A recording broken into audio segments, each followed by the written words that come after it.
By the time Ruth Vale reached the cottonwood, the man was already swinging. His boots were scraping furrows in the dust, one spur tapping the trunk in a desperate little rhythm, while 6 men stood below with the stiff, embarrassed posture of people doing evil in broad daylight, and hoping it might still pass for order. Ruth dropped from the saddle before her mare had fully stopped. Dust caught in the back of her throat. Heat sat on her shoulders like a hand.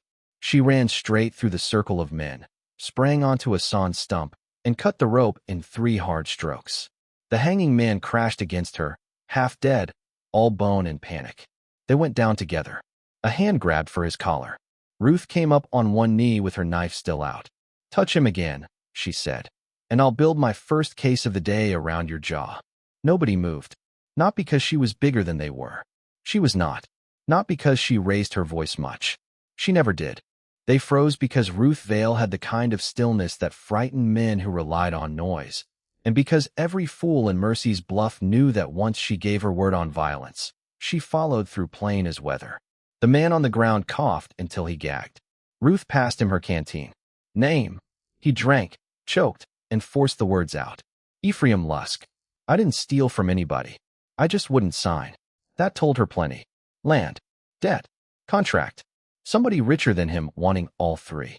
She looked up at the men in front of her. The barber's brother, who always blinked too often when cornered. Will Cutter, who carried cruelty like a habit. 2 ranch hands from east of town. The blacksmith's nephew. None of them leaders. Which meant the leader had sent them or approved them or planned to arrive later with cleaner hands. "Who tied the knot?" she asked. Silence. "Then I'll start guessing, and you'll like that worse. Before we ride any farther into this one, settle in wherever you are tonight and let us know in the comments where you're listening from. We always like knowing who's keeping us company on the trail." A buggy rolled up just then, wheels grinding dry earth. It stopped beneath the cottonwood, and Silas Bane climbed down with his gloves on, his vest buttoned, and his expression arranged so carefully a stranger might have mistaken him for a church elder arriving late to a funeral. Ruth hated him on sight every time. Silas Bane owned the Red Jack Ranch, half the water west of the creek, and enough paper debt to ruin a family without ever firing a shot. He liked to let other men commit the ugliness, and then arrive in time to explain why it had been regrettable but necessary. He took in the cut rope, the gasping man, and Ruth standing above him. "Sheriff Vale," he said mildly, "I heard there was trouble. You hear fast. Concern travels. So does greed." He gave her one thin smile. "Mr. Lusk is behind on a lawful obligation. Some citizens may have acted too swiftly on my behalf. Ephraim tried to get up and failed. I don't owe him a cent." Bane never looked at him. Most debtors say the same. Ruth stepped close enough to smell bay rum and cedar soap under the road dust. "This town does not hang men for arguing over paper. Not while I wear the badge." His pale eyes settled on hers. "That badge has surprised a great many people. Though with your blood, I can understand why ropes move you strongly." There it was. Not loud. Never loud. Bane liked to wound in silk. Ruth said, "If one of your debtors ends up on a rope again, I'll arrest the men pulling and the man profiting." Bane held her gaze half a second longer than courtesy required. Then he tipped his hat. "As you wish, Sheriff." He climbed back into the buggy and headed for town. Ruth waited until he was gone, then looked down and saw something half buried in the dust near the stump. She picked it up. A brass button stamped with a rearing horse. Red Jack Ranch issue. Ansel Pike rode in from the North Road as she closed her fist around it. Broad shoulders, dark coat, dark face, eyes that missed very little. He had served with the 10th Cavalry and carried himself like a man who had survived too many bad decisions made by people above him. Mercy's Bluff had trusted him slowly and then all at once. "Looks like I missed the hanging and arrived in time for the lies," he said. Ruth handed him Ephraim Lusk. "Get his statement. Then put him somewhere a rope can't reach." Ansel glanced at the cut line hanging from the branch. "That'll be difficult if he stays in this town long enough. Then we make the town remember what law is for." By noon the office was thick with heat, ink, and the bitter coffee Ansel made strong enough to take rust off hinges. Ruth sat behind her desk with Ephraim across from her, taking down every detail while flies bumped lazily at the window glass. His story matched the shape she had expected and still managed to anger her. His sister and brother-in-law had died of fever the year before, leaving him 30 creekside acres and no talent for defending it against polished thieves. Silas Bane's office had offered to buy the property cheap. Ephraim refused. This morning a clerk produced a paper claiming his sister had borrowed against the land before her death. When Ephraim demanded proof, Cutter and 3 others dragged him into the road. Bane watched from the office window. Ephraim said, hands shaking around the tin cup. He never spoke, just watched. That sounded exactly right. Men like Bane believed silence kept their fingers clean. Then Judge Harlan Wren walked into the office with his daughter Clara beside him. Judge Wren held himself so straight he looked nailed together. His silver hair was cut close. His black coat was too formal for the heat. He had the kind of authority that made men lower their voices even when they disliked him. Clara, 19 and fair, moved beside him with a small, careful grace that caused fools to underestimate her immediately. Ruth rose because the office demanded it, not because the judge did. He placed a folded paper on her desk. This was shoved beneath our door before dawn. Ruth opened it. Sell the East Creek parcels by Sunday, or the next rope, find someone you love. Black Creek remembers. The room seemed to tighten around the words. Black Creek, not her father's name, but near enough to drag him in by the ghost of his boots. Judge Wren watched her face. Threats against my house fall under your duties, Sheriff. Do not mistake my coming here for trust. Ruth set the note down flat. If I were behind this, Judge, you wouldn't have received it in writing. Clara's eyes flicked toward her. Quickly, curious. Wren ignored the line. The East Creek parcels belong to families who have no taste for your father's legends. If some surviving writer thinks to frighten me into a sale. My father is dead, Ruth said. And whoever wrote this prefers paper tricks to courage. Clara spoke softly. I don't think you wrote it. Wren cut a glance toward her, startled less by the opinion than by her willingness to offer it aloud. Ruth folded the note once. That makes one of you. After they left, Ansel leaned in the doorway and watched her study the writing. You thinking what I'm thinking? That Bane wants those parcels badly enough to borrow a dead outlaw.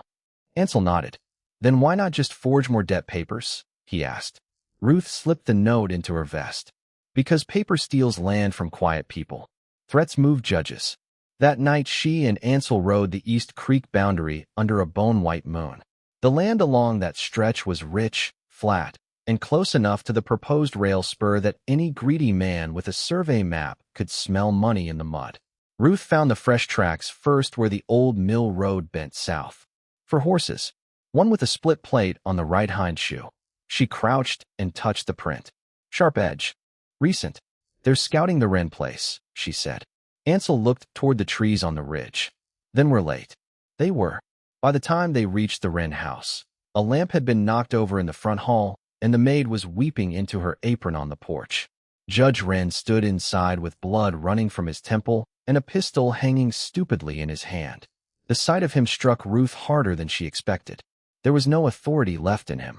Only a father whose world had already broken. They took Clara, he said. Ruth crossed the room. A chair lay splintered near the stairs. One curtain had been torn down. Kerosene stung the air. How many? 4. Bandanas. One came through the kitchen, one through the back. They knew exactly where her room was. Knew the house. Knew the routine.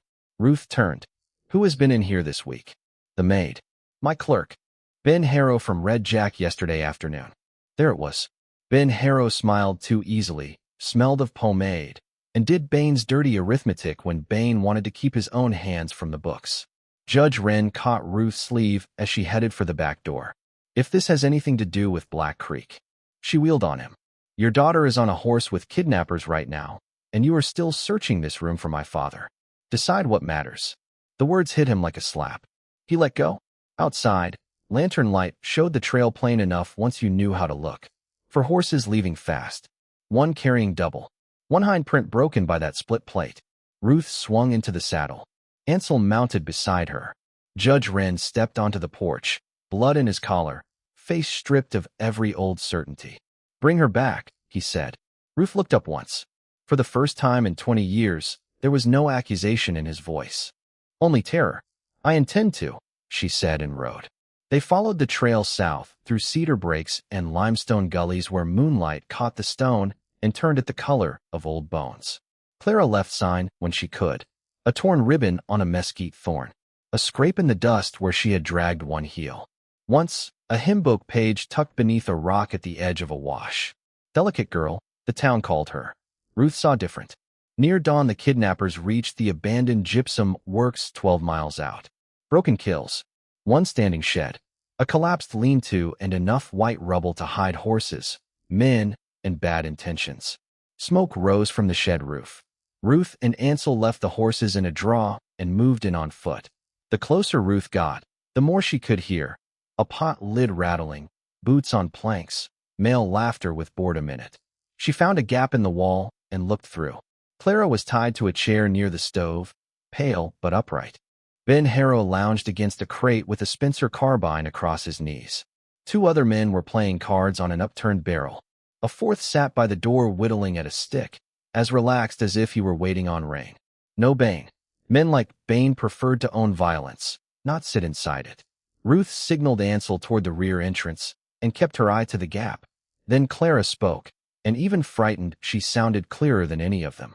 If you men had any courage, she said, you'd stop hiding behind bandanas and learn to be ashamed with your own faces.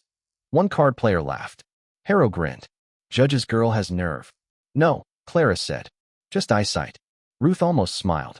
Then she fired. Her first shot knocked the Spencer from Harrow's hands. Ansel hit the back door on the same breath. The man by the front door lunged up. Ansel clubbed him down. One card player reached for his revolver. Ruth shot him through the shoulder and spun him off the barrel. The other rushed Clara to use her for cover. Clara kicked the chair backward into his knees. He toppled. Ruth crossed the room in 2 strides and drove the barrel of her revolver into his throat until he let go of the knife. Fast. Clean. No wasted shouting. Smoke from the stove and gunfire stung her eyes. Harrow had vanished behind stacked flour sacks. She could hear him breathing too hard. Come out, Ben, Ruth said. Bane said nobody'd believe you over him. Harrow called back, voice shaking. Said this whole town's been waiting years to prove you're your father's child. The words found the oldest bruise in her and pressed. Ruth did not give him the win of seeing it. Step out, she said again, or I'll put a bullet through every sack until one of them argues back. Clara, wrists still tied, turned her head slightly. Left side, she whispered. He keeps shifting his boot. Ruth fired through the sacks. Harrow yelped and rolled into view, clutching his hand. Ansel was on him before he drew breath to beg. Ruth cut Clara free. The girl's fingers were raw and trembling, but her eyes held. Can you ride? Ruth asked. Yes. Can you think? That earned a strained little smile. Also yes. Then tell me what you heard. Clara swallowed. Ben said my father would sign the East Creek parcels by noon. He said Mr. Bane had finally found a way to make the judge sensible. And he said if you came, Mr. Bane meant to kill you with one of your father's old pistols and call it Black Creek vengeance. There it was. Motive, plan, and arrogance in one bundle. The hard part was not knowing the truth. The hard part would be bringing it back to a town that had spent years preparing not to hear it. At a moment like that, with dawn just beginning and the road back still dangerous, what would you have done? Trusted people who already mistrusted you? Or disappeared with the girl until somebody cleaner than you could carry the proof? Ruth never seriously considered running. Some choices cost safety. That did not make them optional. They rode hard for Mercy's Bluff. Clara sat her horse well despite the rawness in her wrists. Harrow rode tied to Ansel's saddle, cursing until fear wore him down to breathing. The church bell had just started its first morning toll when the town came into view, and the whole street was waiting. Silas Bane had arrived ahead of them. Of course he had. He stood in front of the hotel with his cane in hand and sympathetic worry set neatly across his face. Beside him stood Judge Wren, bandaged at the temple and white with lack of sleep. Around them packed half the town, men with rifles, women in aprons, boys barefoot in the dust, all of them drawn by the smell of a story choosing its villain. Ruth saw the shape of Bane's plan at once. Let the sheriff ride after the girl. Ride into town behind her with grief and civic concern. Be ready, when she returned, to say whatever needed saying first. Clara slid from the saddle the moment they stopped. Judge Wren reached her and held her so tight the sound she made was more breath than speech. For one small sacred beat, everything else disappeared. Then Bane spoke into the hush. Thank God, he said. And Mr. Harrow too. I feared the Black Creek men would kill any witness who could identify them. Harrow understood his opening instantly. Pain made him eager. Sheriff Vale planned it, he shouted. Said she'd frighten the judge into selling and blame me if things turned poor. Said Black Creek was owed. The crowd lurched like one animal startled by a spark. Ruth smelled stale beer, horse sweat, gun oil warming in the sun. Heard somebody behind her thumb back a rifle hammer. This was the real danger now. Not a bandit in a shed. A town deciding that the old lie was easier than the new truth. Ansel pulled his horse forward. I was there. Harrow's lying. Bane did not even turn. A deputy defending his sheriff.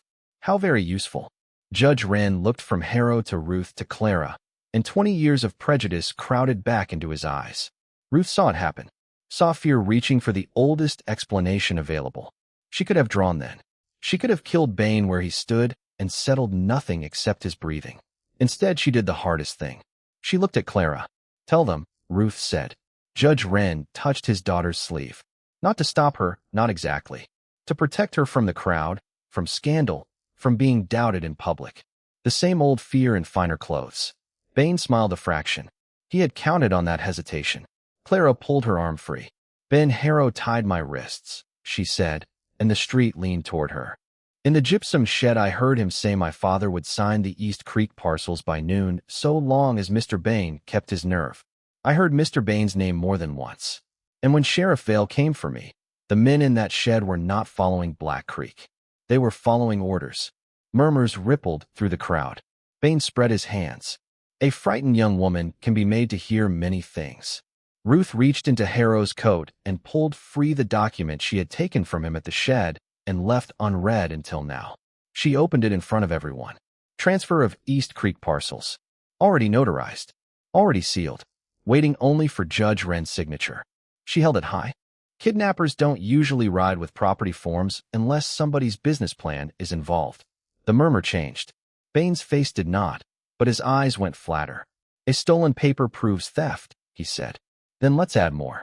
Ruth took the brass button from her pocket and showed the stamped red jack horse to the crowd. Found under the hanging tree where Ephraim Lusk nearly died this morning. Same ranch. Same day. Same method. A debt threat on a judge, a rope for a farmer, and your foreman carrying deeds in a kidnap shed. You want me to believe the pattern is accidental, Mr. Bane? Before he could answer, Will Cutter blurted from the back.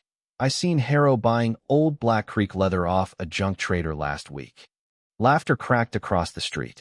Nervous at first, then sharper. Once people laugh at power, fear starts leaking out of it. Judge Wren turned slowly toward Clara. You are certain? She met his eyes without flinching. Hurt made her stronger than comfort ever had. You asked me for truth, Papa. I am giving it. That line struck the whole street silent. Bane moved then. His cane split in his hand, revealing a narrow steel blade. He did not lunge at Ruth. He lunged at Clara. Ruth hit him halfway. The blade sliced her shoulder hot. She caught his wrist with both hands and drove him sideways into the hitch rail. He was stronger than most soft men, and furious now. The silk stripped off his temper at last. You should have stayed what you were, he hissed. Ruth dug her boots into the dust. I did. You just mistook quiet for weakness. He shoved hard. She gave ground on purpose. 1 step. 2. Letting him think he owned the balance of it. Eli Vale had taught her 1,000 things worth cursing. One of them was how to use a charging man's certainty against him. She dropped her shoulder, hooked his knee, and turned. Bane went over the rail flat on his back. The sword cane flew from his hand and skittered across the street. Ansel was on him in a breath, knee in his spine, iron snapping shut around both wrists. The sound Bane made then was not pain. It was outrage, the cry of a man meeting consequence for the first time and finding it personally offensive. Ruth stood over him with blood running down her sleeve. Silas Bane, you are under arrest for conspiracy, kidnapping, fraud, attempted murder, and a long list of smaller sins we can count on the ride to Santa Fe. Not one rifle in town lifted to defend him. The storm had broken.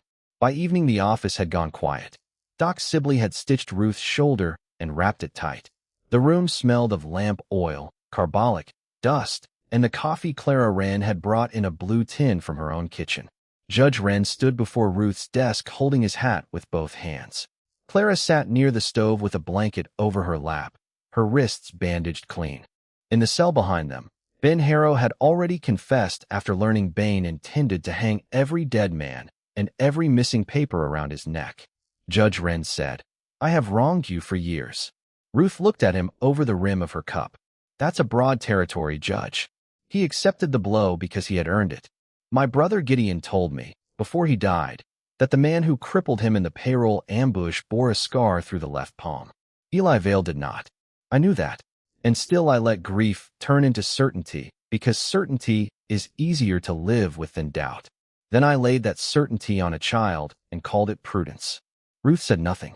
Outside, wagon wheels rolled over the street, slow and ordinary.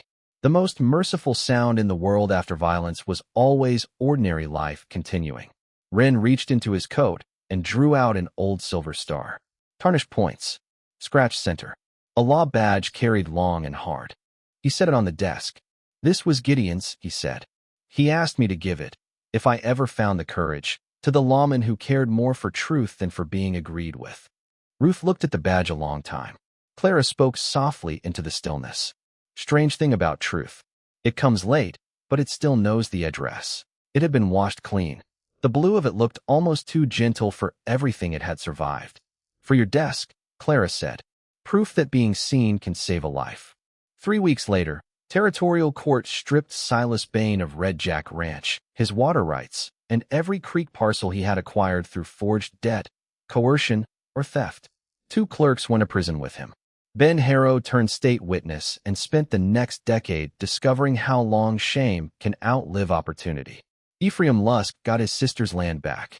So did the other families Bane had been starving slowly off the map. Justice did not arrive with trumpets. It came in affidavits, ledgers, testimony, and chains. Ruth liked it better that way. Real justice ought to leave paperwork. Mercy's bluff changed as towns always do, slowly, then all at once. Mrs. Dobbins began sending pie to the sheriff's office every Sunday. Will Cutter paid his fine and discovered that decent people no longer wanted him at their card tables. That taught him more than jail had. Judge Wren did the hardest thing of all. He corrected people in public. On porches, in church, outside the mercantile, whenever someone used Eli Vale's name to stain Ruth's, the judge set the record straight. Public repentance is a costly habit. He learned it anyway. Ruth kept Gideon Wren's old star in the top desk drawer and wore her own badge on her vest. She did not need the dead to certify the life she had built. Clara rode up to the office with a pair of library boxes strapped behind her saddle. She had grown into a woman with steadiness at her center, not softness mistaken for fragility. Ruth, older too, had silver at one temple and the same unreadable calm that still made drunks reconsider their evenings. They sat on the porch while Ansel whittled cedar on the top step and a dog slept beneath the hitch rail where Bane had once fallen. Clara poured coffee from a dented blue flask and asked, "Do you ever think about leaving?" Ruth looked down Main Street at the town that had once waited for her to fail and then spent years learning how to trust the woman who saved it. "No," she said. "Some places take a long time to become yours. That don't make them less worth keeping." The last light settled on the badge at her vest, the old silver star resting beside her on the porch rail, and the windows of Mercy's bluff glowing warm one by one, as if the whole town had finally learned her name by heart. Next time, we'll tell the story of the widow they mocked for her size until a blizzard buried the valley, and she became the only soul strong enough to drag 5 men, one by one, back to life.